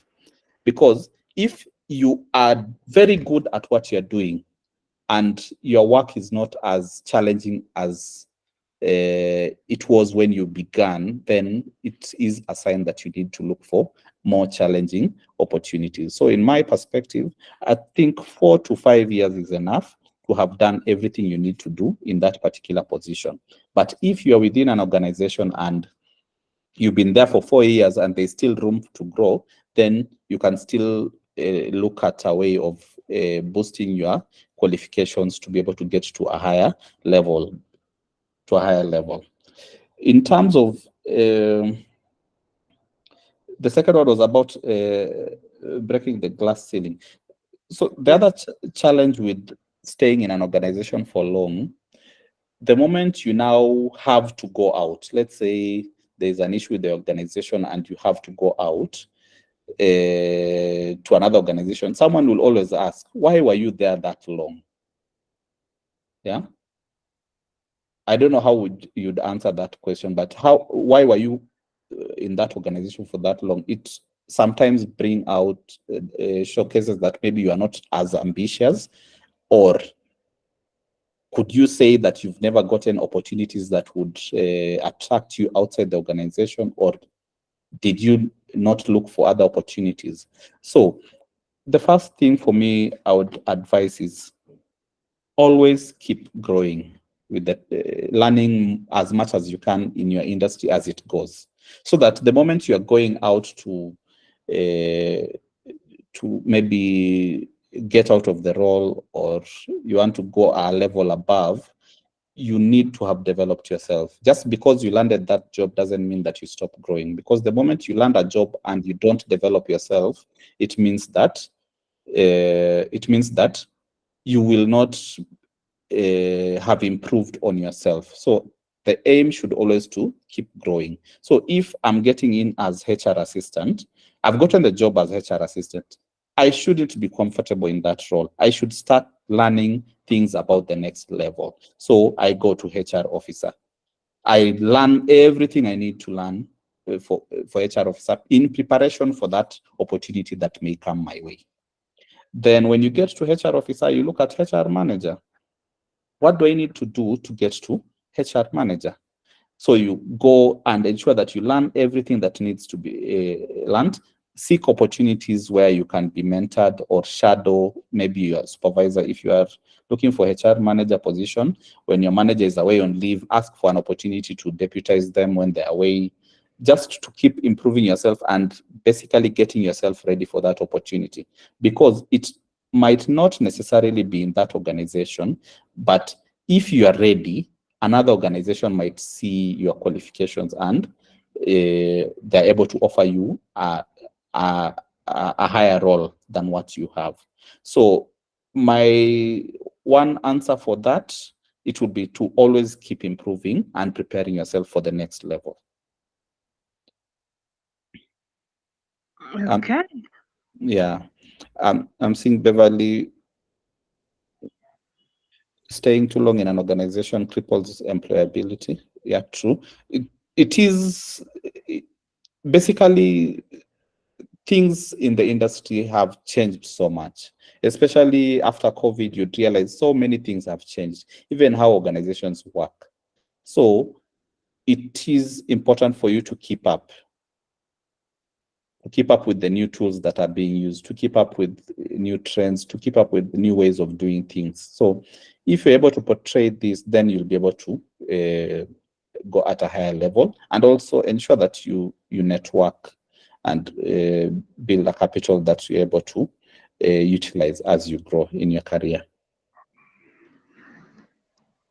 Well guided. Thank you. Okay. Gordon, as we close, I can see Gordon, your hand.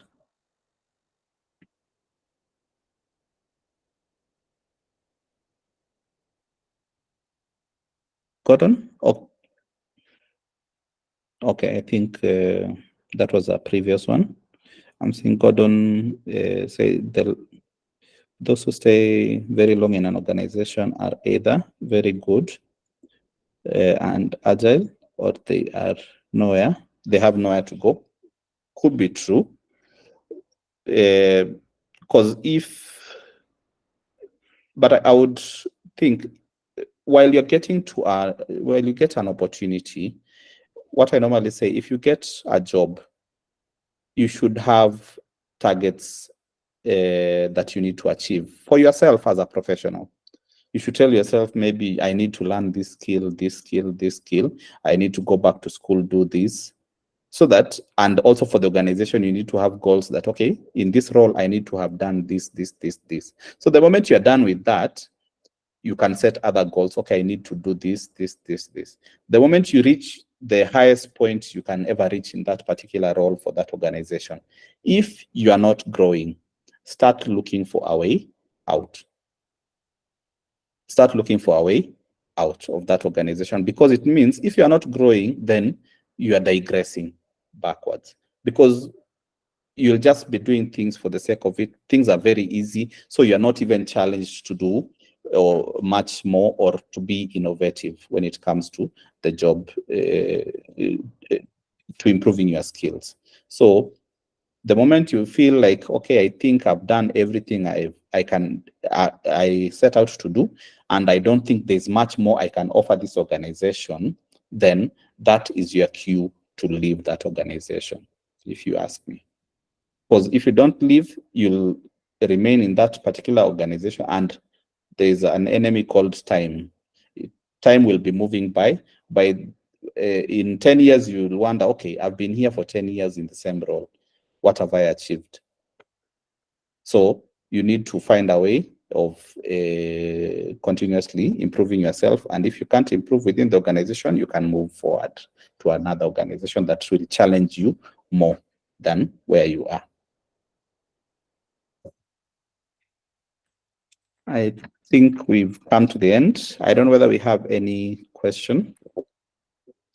Final questions.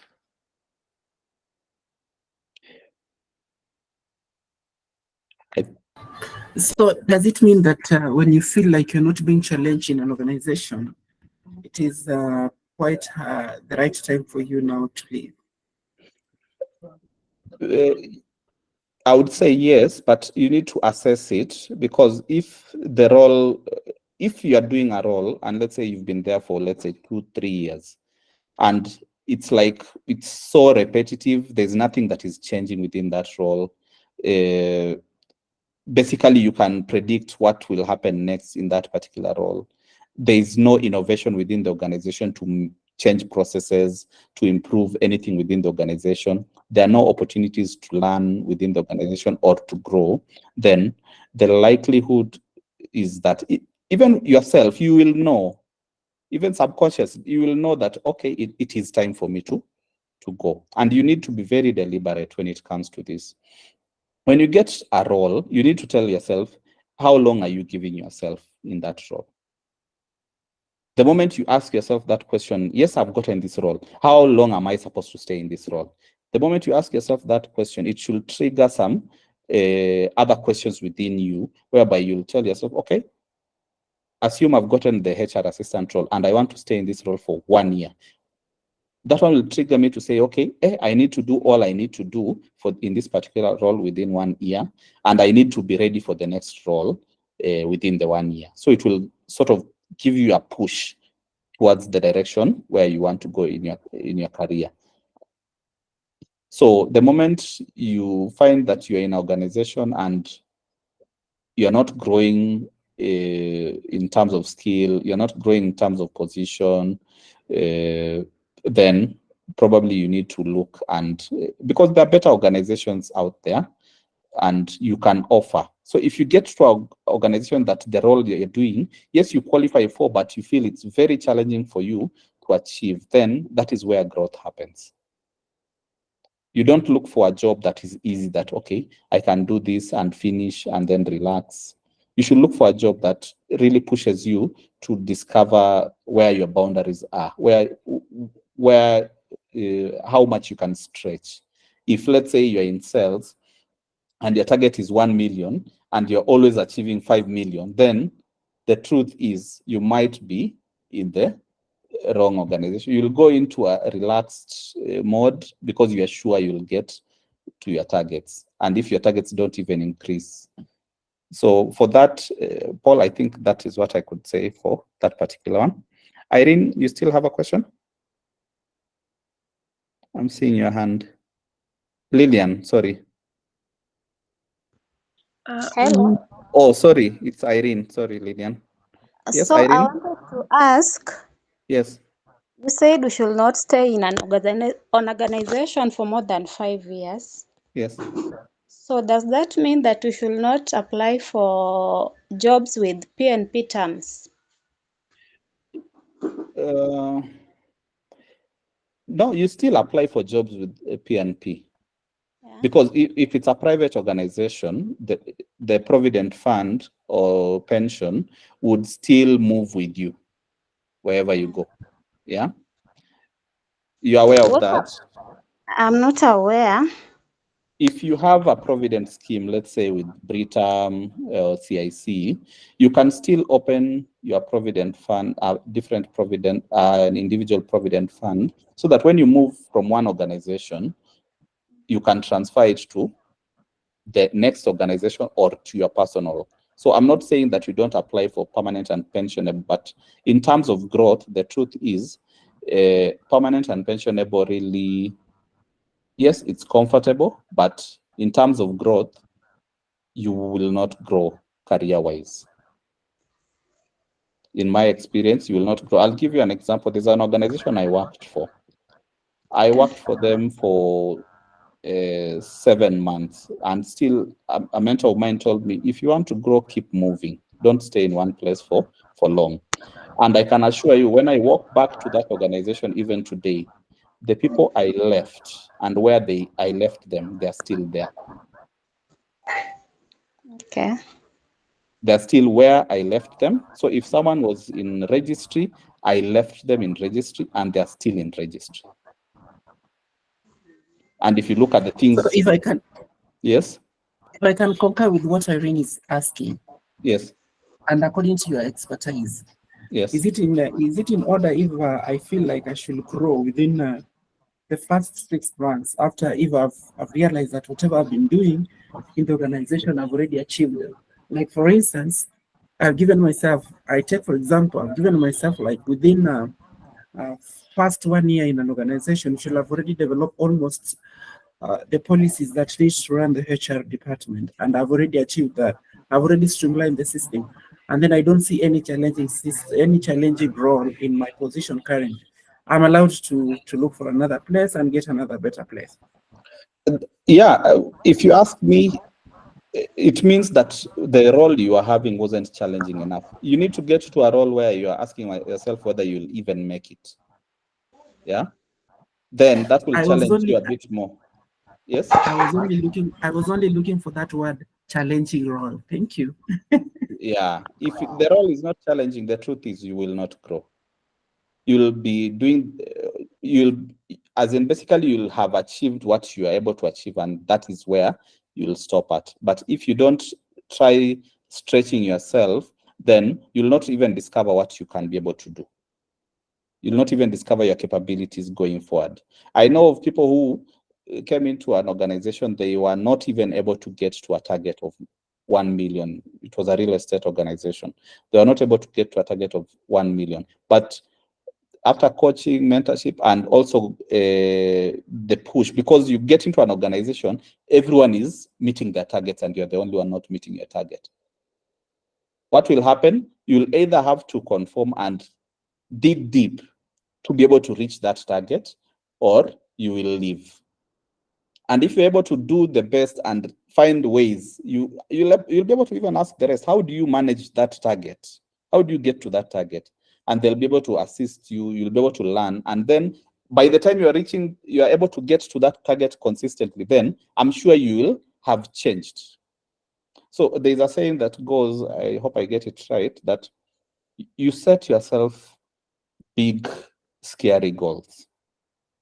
Not because you want to achieve them, but because of what it will make out of you. So if you say maybe you want to get to a certain level and it looks totally scary, it means that you will have to push yourself to be the person that needs to get to that, to be the person that is able to get to that position. So for example, let's say you want to be a millionaire, or you set a goal that I want to be a millionaire by this period. It means that you'll start thinking in the line of what do I need to become to get that level? Yeah. What do I need to do, or the person I need to become, how do I need to act to get to that level? So if I am a HR assistant, you tell yourself, I want to be HR director. Yeah. So you'll start thinking towards the lines of, how do I get to HR director? So everything you do should be pushing you towards getting that role. And the truth is, if you found that a role is not challenging enough, you need to either enlarge your job or get a more challenging role. That's all I can say. But it doesn't mean that permanent and pensionable is bad. It's good, but in terms of career growth, the truth is you'll go into your comfort zone, and by the time you realize it, it will be a bit too late. So, and I would also like to encourage guys, don't fear contracts. Yeah, I know people always look for permanent and pensionable, but that is quickly going out. Even government is phasing it out. Permanent and pensionable will soon be phased out, even by government. They're going contractual. So let's not just look for permanent and pensionable. Let's look at jobs that will propel us to be able to achieve more in terms of our abilities.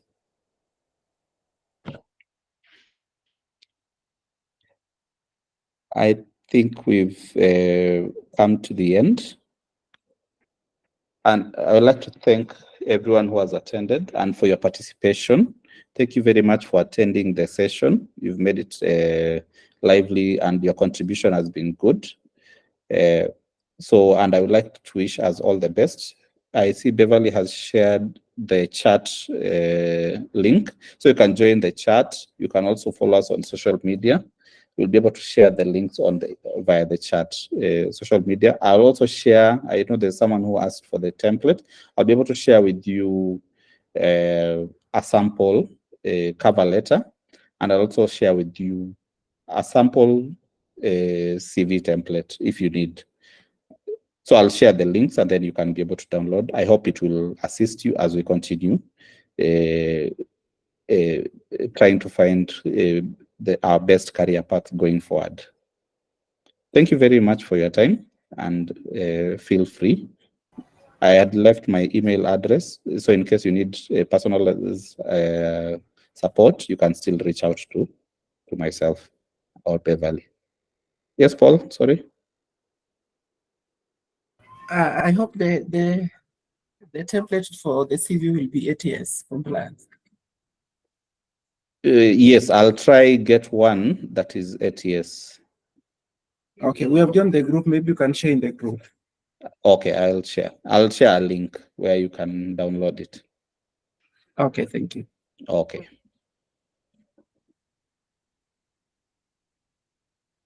Okay, thank you very much, guys. If you can leave at your own pleasure as we end the session. Thank you so much for sharing.